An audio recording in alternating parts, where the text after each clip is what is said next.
What's up? Welcome back to the Metalhead Car Show. Some cars out there you need more money than sense to buy.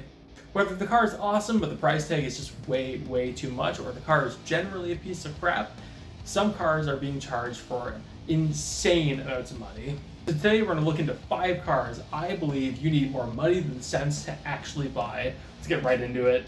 Starting off with the Aston Martin Signet. The Aston Martin Signet was made to meet emission standards in Europe, so they actually teamed up with Toyota and used the IQ platform to do it. Since the Toyota IQ already met all the emission standards needed in Europe, it'd be a lot cheaper and easier for Aston Martin to just restyle and reface a IQ than it would be to make an all-new car or all-new series of engines. So that's what they did, and it is hilarious. Does it look like an Aston? Yeah, technically. Is it one? Absolutely not. It uses all the bones and mechanical bits from the Toyota, just with new interior components and new bumpers, essentially. You are better off and just risking it with a ultra high mile V12 DB7 than you are getting one of these. Next up, I might get some hate for this, but the Ferrari 355 GTS.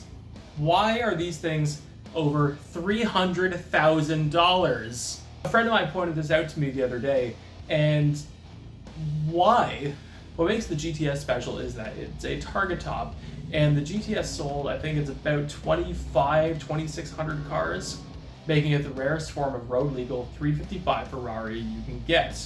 But mechanically, it's the exact same car as the 355 Spider and the 355 Barabbas, which are $150,000 less. And frankly, I think the coupe and the convertible look way better than the Targa. The whole idea of the rarity tax is generally dumb. If you really want to argue the rarity part of it, okay, fine, argue away. You can get a E-Gear LP640 for that money, or you can get a brand new Z06 Corvette, which you won't be able to argue with me towards why the 355 is better than either of those two cars.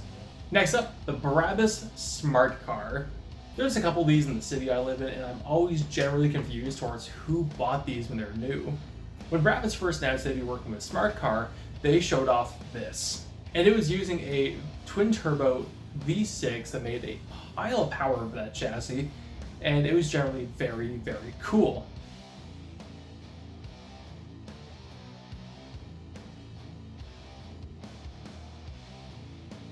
Unfortunately, the production car got half the engine. It was a turbocharged 3-cylinder and was embarrassing. I remember Motor Trend tested this out back when it was new, and I saw some quick numbers pop up on the screen when it was doing its performance testing, and it said 14 seconds, and I thought, damn, that's actually a half decent quarter mile. That was 0 to 60.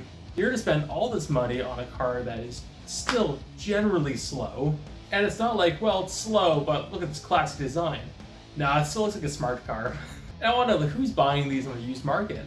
Like, what redeeming factor do these things have? There's things like the Smart Crossblade, which I see kind of the novelty of, but seriously, Smart Car itself, like, okay, if it's just you and you don't have much things you need to move around in and you're not into cars, you just want to save money on gas and have a car that gets from A to B, I get it. But for the Barabbas, like, this wasn't made for anybody. This was a bit of a joke. And some people actually bought it. Next up, I'm going to get some hate for this one, but the R34 GTR. Back in 2014, these things were first just getting into Canada, and around that time they were said to be about $80,000, which I think most people looked at and thought, deal, take my money. And they got up to 100 and 150 and 200 and 250 and 350, and I think I've seen one go for $500,000, which you're insane if you've done that. The bubble is going to burst at some point, and no, they're not worth it. This is what I call the nostalgia tax.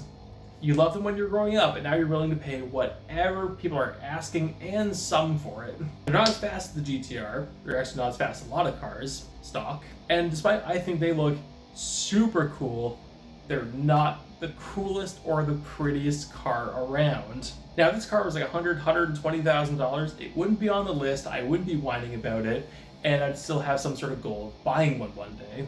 But at like $200,000, $250,000, $300,000, I've seen some of these cars, they're absolutely not worth it. I'll go buy a 2012 Black Series GTR and a janky Gallardo with a manual, and probably still have money left over. Awesome car, don't get me wrong, I do love them, but not for that price. And the last car on the list, which is actually generally my favorite car, manual Murcielagos. I love the Murcielago. It is my favorite car, especially the SV variants. And it's one of these really special cars to me because I got to watch it come out and I got to watch it die. Which we're currently seeing with the events over, but I first got into cars when the Murcielago was coming out, so it's a bit more special to me. And I remember a time when Murcielagos depreciated to the point of being $120,000 American. So seeing some pages like VinWiki and WeCurated, which I'm a fan of, start actually telling people how rare they are and put the rarity tax on them, and we got to see LP640s go up to over $500,000 and over $600,000. And I recently saw one at over $1 million for an LP640. So what did that do? That inflated the price of all manual Murcielagos. So the manual OG cars, the 6.2 cars, they're now $600,000. And the manual SVs are so unbelievably rare that if you can find one, you're paying whatever that owner wants because there are so few of them. It's probably be like a $4 million car, realistically. But a 6.2 Murcielago with a manual costs $600,000 and a E-Gear LP640 costing around $300,000 doesn't make sense. Yes, it's better. Yes, I think it's even a little bit faster. Is it $300,000 faster? No. Is it $300,000 better? No. Would it be cheaper to go find and install a manual transmission? Yes. It won't be original, but who cares?